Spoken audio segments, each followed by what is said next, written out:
الذین آمنوا وہ لوگ جو کہ ایمان لے آتے ہیں، وتطمئن قلوبہم بذکر اللہ اور پھر ان کی حالت یہ ہوتی ہے کہ ان کے دلوں کو سکون اللہ کی یاد ہی میں آتا ہے۔ الا بذکر اللہ تطمئن القلوب، آگاہ ہو جاؤ اللہ کے ذکر ہی میں دلوں کا سکون ہے۔ یہ سورۃ الرعد کی آیت نمبر 28 کا وہ پورشن ہے جو ہم نے اپنے دونوں اذکار کارڈ، صبح شام کے اذکار کارڈ اور فرض نماز کے بعد اذکار کارڈ کے اوپر یہ آیت ٹاپ کے اوپر لکھی ہوئی ہے۔ آگاہ ہو جاؤ، کان کھول کر سن لو کہ اللہ کی یاد میں، اللہ کے ذکر میں ہی دلوں کا سکون ہے۔ دیکھیں، ایک ذکر کی وہ قسم ہے جو اللہ تعالیٰ نے آپ کے اوپر اوبلیگیٹری کر دی ہے، اس کے بغیر چارہ نہیں، وہ ہے نماز۔ وَأَقِمِ الصَّلَاةَ لِذِكْرِي، میری یاد کے لیے نماز کو قائم رکھنا۔ اس کانٹیکسٹ میں بخاری مسلم میں حدیث ہے، نبی الاسلام ایک سفر میں تھے، رات کو مشورہ کیا کہ فجر نماز پڑھ کے ہی سوئیں گے اب سفر میں۔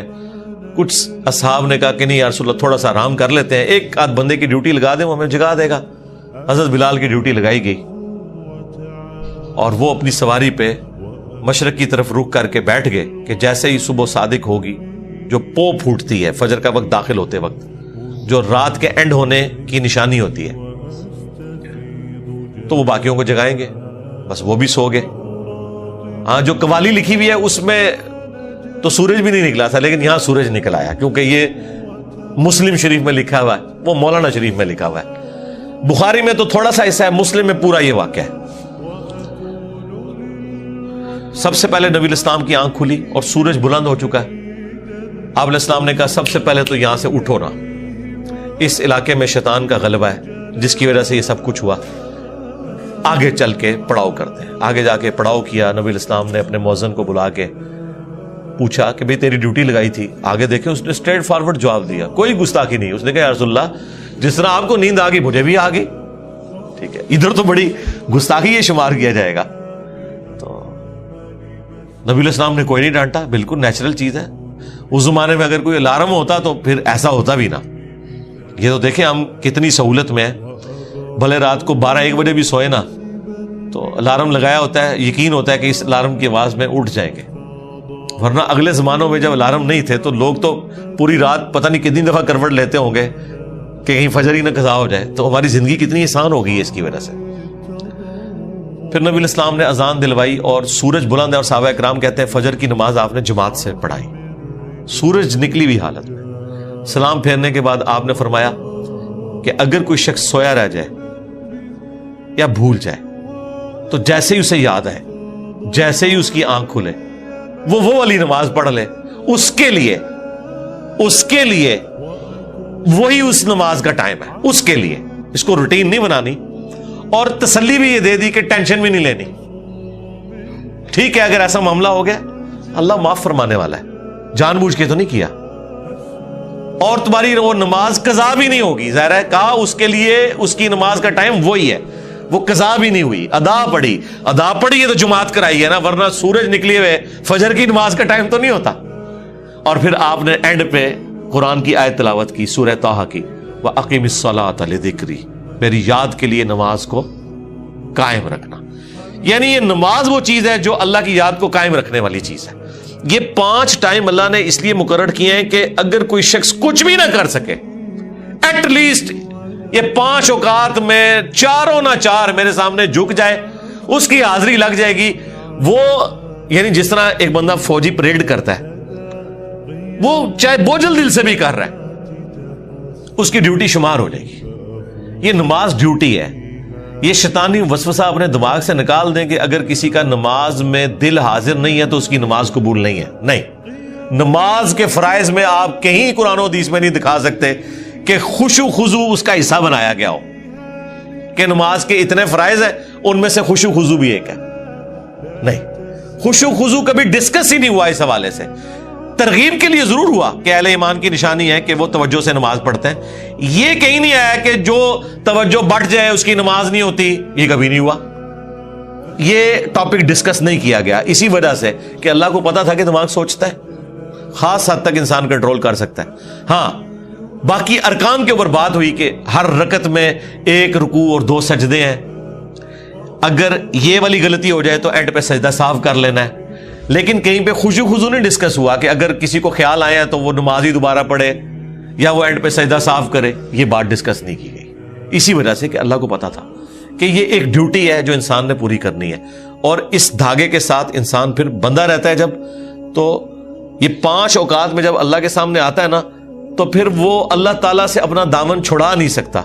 باقی کی زندگی بھی اس کی پازیٹیو ہو جاتی ہے.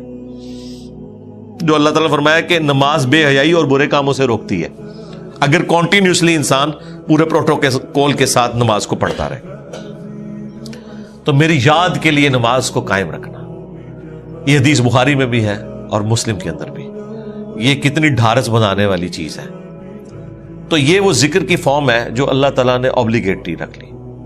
اسی طریقے سے اپنے مال میں زکوٰۃ دینا, یہ بھی وہ فرض ذکر ہے اللہ کا جو آپ نے کرنا ہے. اللہ کی یاد, مال خرچ کریں گے تو جس کے لیے خرچ کر رہے ہیں اس کی یاد میں کر رہے ہیں, اور یہ پتہ ہے کہ اس نے پوچھنا ہے کہ نہ اگر زکوٰۃ دی تو تمہارے ساتھ یہ کیا جائے گا. جو سورہ توبہ میں آیا کہ ان کا مال جو یہ جوڑتے ہیں کنز بنا کے اور اللہ کی راہ میں زکوٰۃ نہیں دیتے تو قیامت کے دن ان کی پیٹھوں پہ, ان کے پہلوؤں کے اوپر, ان کے ماتھوں کے اوپر یہی سونا اور چاندی گرم کر کے داغا جائے گا اور کہا جائے گا کہ یہ ہے وہ مال جو تم نے دنیا میں جوڑا تھا. اور بخاری مسلم میں تو آیا کہ سانپ کی شکل میں مسلط کر دیا جائے گا, وَلِعَوْذُ بِاللَّهِ تَعَالَى. تو یہ ایک بڑا سینسٹیو ٹاپک ہے. اسی طریقے سے حج, وہ بھی فرض ذکر ہے. رمضان کے روزے, وہ بھی فرض ذکر ہے, اللہ کی یاد دہانی. لیکن نماز ایسی چیز ہے جو روزانہ 5 وقت رکھتی ہے. یعنی کوئی کتنا بھی گیا گزرا ہے, کچھ بھی نہیں کرتا, کم از کم 5 وقت اللہ کے سامنے جھکے, چاہے وہ دل سے جھکتا ہے چاہے وہ خشوع و خضوع سے جھکتا ہے, اس نے اپنی ڈیوٹی پوری کرتے رہنا ہے, کرتے رہنا ہے. ایک وقت آئے گا اللہ تعالیٰ استقامت دے گا. ترجمہ یاد کریں, خشوع و خضوع کا اہتمام کریں, تو انشاءاللہ اللہ تعالیٰ یہ آسانیاں پیدا کر دے گا آپ کے لیے. یہ وہ ذکر ہے جو فرض ذکر ہے. دوسرا ذکر وہ ہے جو اللہ تبارک و تعالیٰ نے قرآن کے لیے یوز کیا. اِنَّا نَحْنُ نَزَّلْنَا الذِّكْرَ وَإِنَّا لَهُ لَحَافِظُونَ. بے شک اس الذکر, یاد دہانی یعنی قرآن کو ہم نے نازل کیا اور ہم ہی اس کی حفاظت کرنے والے ہیں. تو قرآن بھی اللہ کا ذکر ہے, اللہ کو یاد دلانے والی چیز ہے, یعنی جو چیز آپ کو اللہ تعالیٰ کی یاد دلا دے, اسی لیے اسے کہا گیا الذکر. اب قرآن کی اہمیت پہ بولا جائے, وہ تو پچھلے دنوں جو سویڈن میں گستاخی ہوئی اس پہ میں نے تفصیل سے صرف قرآن کے اوپر ہی سارا کچھ ڈسکشن کی ہے. پھر ہماری یہ جو نئی والی قرآن کلاسز ہیں, اس کے پہلے 6 لیکچرز جو ہیں وہ قرآن سے ہی ریلیٹڈ ہے. 40 علمی پوائنٹ میں نے ڈسکس کیے تھے, جسے شوق ہے وہ دیکھ لیں. تیسرا جو ذکر ہے جی وہ ہے الذین یذکرون اللہ قیاما وقعودا وعلی جنوبہم. اہل ایمان کی نشانی ہے کہ وہ خواہ کھڑے ہوئے ہوں, خواہ بیٹھے ہوئے ہوں, خواہ وہ اپنی کروٹوں پر لیٹ رہے ہوں, ہر حال میں اللہ کو یاد رکھتے ہیں. حتیٰ کہ دیکھیں اما عائشہ سے پوچھا گیا جنابت کے کانٹیکسٹ میں, صحیح مسلم میں حدیث ہے کہ کیا اس حالت میں بھی نبی علیہ السلام اللہ کو یاد کرتے تھے؟ تو انہوں نے کہا کہ اللہ کے نبی ہر حال میں اللہ کو یاد کیا کرتے تھے, خواہ وہ جنبی بھی ہوں. جنبی بندہ صرف قرآن کی تلاوت نہیں کر سکتا, نماز نہیں پڑھ سکتا, باقی ہر ذکر کر سکتا ہے, صبح شام کے اذکار, باقی چیزیں. اس میں تو کوئی پروٹوکول بھی نہیں ہے. یہ غسل, وضو, کپڑے پاک ہونا, جگہ پاک ہونا, یہ صرف نماز کا پروٹوکول ہے. جو عام اذکار ہیں ان کا کوئی پروٹوکول نہیں ہے, وہ آپ جس مرضی حالت میں کریں. یہ لوگ کہتے ہیں جی آیت کریمہ بڑا گرم ہے جی, بغیر وضو کے نہیں کرنا چاہیے جی, خوشبو لگا لینی چاہیے. اور بھائی جس نے کیا تھا اس نے تو مچھلی کے پیٹ میں کیا تھا, سب سے زیادہ تعفن والی جگہ یونس علیہ السلام. کوئی گرم ذکر نہیں ہے بھائی. وہ پھر ایسا ذکر ثابت ہوا کہ اللہ تعالیٰ نے ان کی اس غلطی کو, اجتہادی غلطی کو معاف کیا, اور سورہ صافات میں فرمایا اگر یونس یاد نہ کرتا ان الفاظ کے ساتھ تو جتنا اللہ تعالیٰ کا عطاب تھا نا, پھر یہ اسی دن مچھلی کے پیٹ سے نکالا جاتا جس دن مردے اپنی قبروں سے نکلیں گے. ایک جملے نے اللہ تعالیٰ کا غصہ ٹھنڈا کر دیا, لا الہ الا انت سبحانک انی کنت من الظالمین. لیکن سرکار یہ 3 دن اور 3 رات انہوں نے پڑھا ہے یہ وظیفہ. ہاں آپ ذرا ایک لمحے کے لیے سوچیں, 3 دن اور 3 رات, یہ کتنے بنتے ہیں؟ 72 گھنٹے. 72 گھنٹوں اگر آپ کو ایک ایئر کنڈیشن کمرے میں بھی مسلسل ایک ذکر کرنا پڑ جائے تو لگ پتہ جائے گا. آپ ذرا اس شخص کے بارے میں امیجن کریں جو مچھلی کے پیٹ میں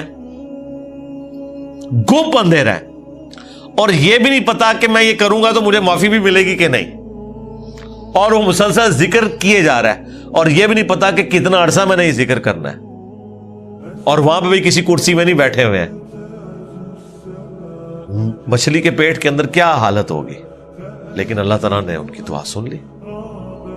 اتنی جاندار دعا تھی. میں تو کہتا ہوں یہ سید الاستغفار ہے. لا الہ الا انت سبحانک, اے اللہ تیرے سوا کوئی معبود نہیں, تو تو غلطیوں سے پاک ہے. انی کنت من الظالمین, میں انسان ہوں تو میں تو غلطی کروں گا. اس سے بہتر کیا انداز ہو سکتا ہے عاجزی کا, اس سے بہتر کیا انداز ہو سکتا ہے اللہ تعالیٰ کی عظمت بیان کرنے کا کہ یا اللہ تو نے تو غلطی کرنی نہیں ہے, یہ تو طے ہے. تو اگر مجھ سے پرسش کر رہے ہیں نا غلطی کی, تو میں تو انسان ہوں, غلطی کروں گا, اور مجھے اعتراف بھی ہے, میں تیری طرف رجوع لاتا ہوں. اللہ تعالیٰ نے معاف کر دیا.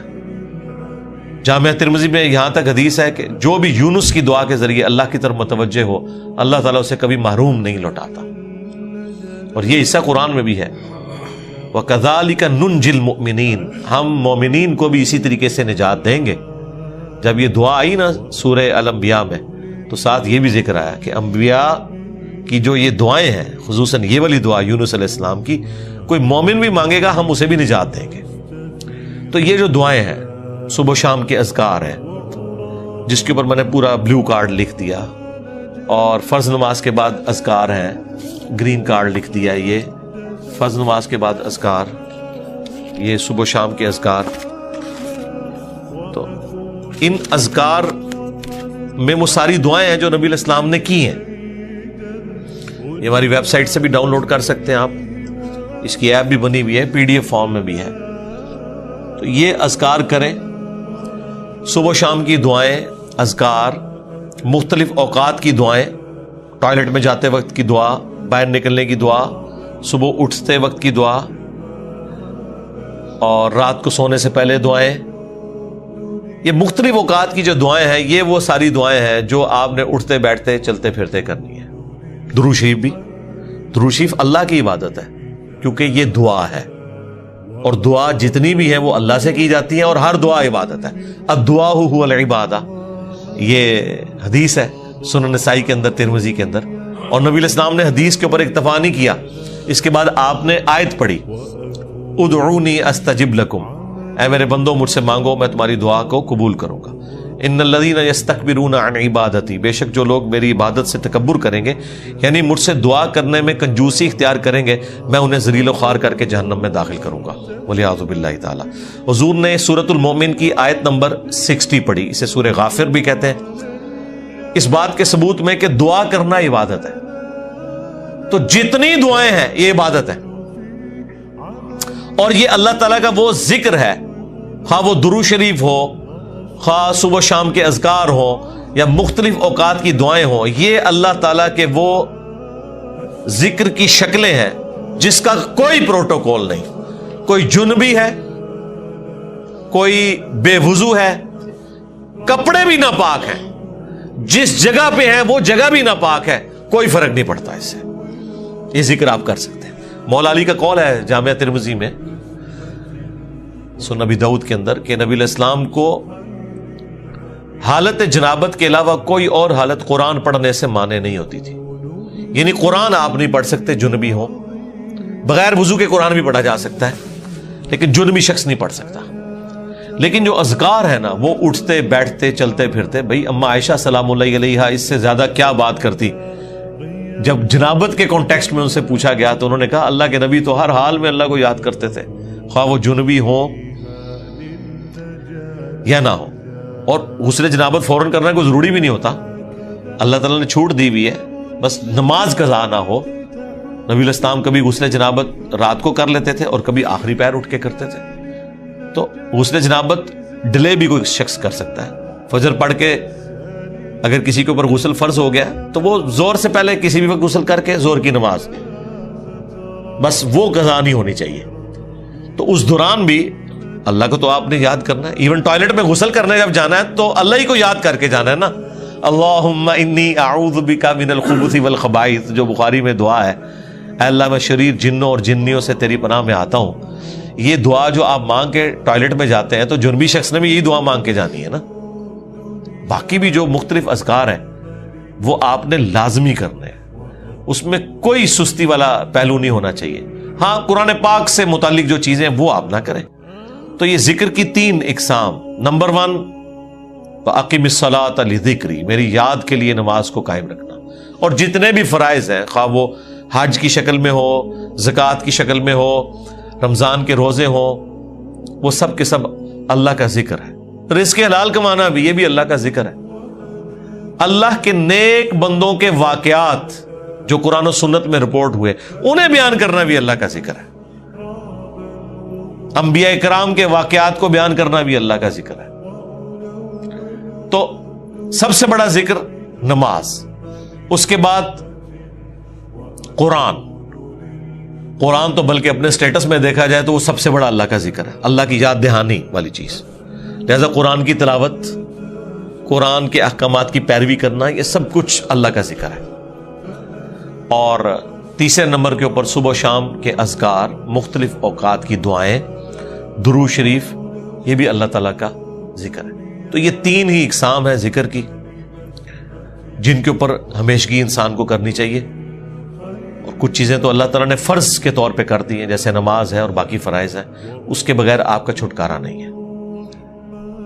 بخاری اور مسلم دونوں میں حدیث ہے کہ اللہ کا ذکر کرنے والا زندہ کی مثل ہے اور ذکر نہ کرنے والا مردہ کی مثل ہے. یعنی وہ زندہ لاش ہے جو اللہ کا ذکر نہیں کرتا. جامعہ ترمذی میں حدیث ہے، ایک صحابی حاضر ہوئے، یا رسول اللہ مجھے کوئی ایسی نصیحت کریں کہ اس کے بعد مجھے کسی چیز کی ضرورت نہ رہے. نبی علیہ السلام نے کہا کہ تیری زبان ہر وقت اللہ کے ذکر سے تر رہے، بس یہ نصیحت. یعنی صرف نماز کی حد تک نہیں، عام حالت میں. اچھا، ذکر کے لیے زبان ہلانا بھی ضروری نہیں ہے، دل میں بھی ذکر ہو سکتا ہے. اللہ کو یاد کرنا بھی ذکر ہے، غور و تفکر کرنا بھی ذکر ہے. اصل چیز ہے گاڈ اورینٹڈ ہونا. بخاری مسلم میں حدیث ہے، جب تم نماز پڑھ کے اسی جگہ پہ بیٹھے رہتے ہو نا جہاں پہ نماز پڑھی تھی، اسی مصلی کے اوپر، جب تک وضو نہیں ٹوٹتا نا، کچھ ذکر نہ بھی کرو، تب بھی فرشتے دعائے رحمت تمہارے لیے کرتے رہتے ہیں. حتیٰ کہ بخاری مسلم میں آیا کہ جو شخص نماز کے انتظار میں ہے نا، اللہ تعالیٰ اسے بھی نماز کے اندر ہی شمار کر لیتا ہے. دیکھیں اللہ تعالیٰ کی رحمت ہے. یعنی یہ تو ایک نہ ختم ہونے والا سلسلہ ہے. بخاری مسلم دونوں میں حدیث ہے، میں اپنے بندے کے گمان کے قریب ہوں جیسا کہ میرے بارے میں گمان کرے. جب وہ مجھے دل میں یاد کرتا ہے میں اسے دل میں یاد کرتا ہوں. جب وہ مجھے کسی مجلس میں یاد کرتا ہے نا تو میں اسے بہتر مجلس میں اسے یاد کرتا ہوں. جب وہ میری طرف ایک بالش بڑھتا ہے میں اس کی طرف ایک ہاتھ بڑھتا ہوں. جب وہ میری طرف چل کے آتا ہے میں اس کی طرف دوڑ کر آتا ہوں. تو یہ حدیث قدسی ہے بخاری مسلم دونوں میں. اور اسپیسیفکلی یہ قرآن حکیم کی درس و تدریس کے حوالے سے ذکر ہوا تھا کہ ایسی مجلس میں فرشتے حاضر ہوتے ہیں اور جب اللہ کے پاس جاتے ہیں، حالانکہ اللہ جانتا ہے، پھر بھی پوچھتا ہے کہ میرے بندوں کے پاس گئے تھے، کس حالت میں پایا؟ وہ بتاتے ہیں یہ حالت تھی. پھر اللہ تعالیٰ پوچھتا ہے مجھ سے کیا مانگ رہے تھے؟ فرشتے بتاتے ہیں کہ بندے جنت مانگ رہے تھے.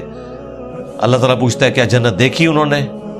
کہتے ہیں نہیں، اگر دیکھ لیتے تو اس سے بھی زیادہ مانگتے. اور کیا کہتے تھے؟ جہنم سے آزادی مانگ رہے تھے. کیا جہنم دیکھی میرے بندوں نے؟ نہیں، اگر دیکھ لیتے اس سے بھی زیادہ اشد و مد سے مانگتے. اللہ تعالیٰ فرماتا ہے تم گواہ ہو جو میں نے سب کو معاف کر دیا. اچھا وہ فرشتے کہتے ہیں یا اللہ ایک بندہ ایسا تھا جو ویسے ہی وہاں پہ آ گیا تھا, اس کی نیت نہیں تھی لیکن وہ ان کی مجلس میں بیٹھا تھا. اللہ تعالیٰ فرماتا ہے کہ یہ لوگ ہی ایسے ہیں کہ جو ان کی مجلس میں بھی بیٹھ جائے نا ان کو بھی میں نے بخش دیا.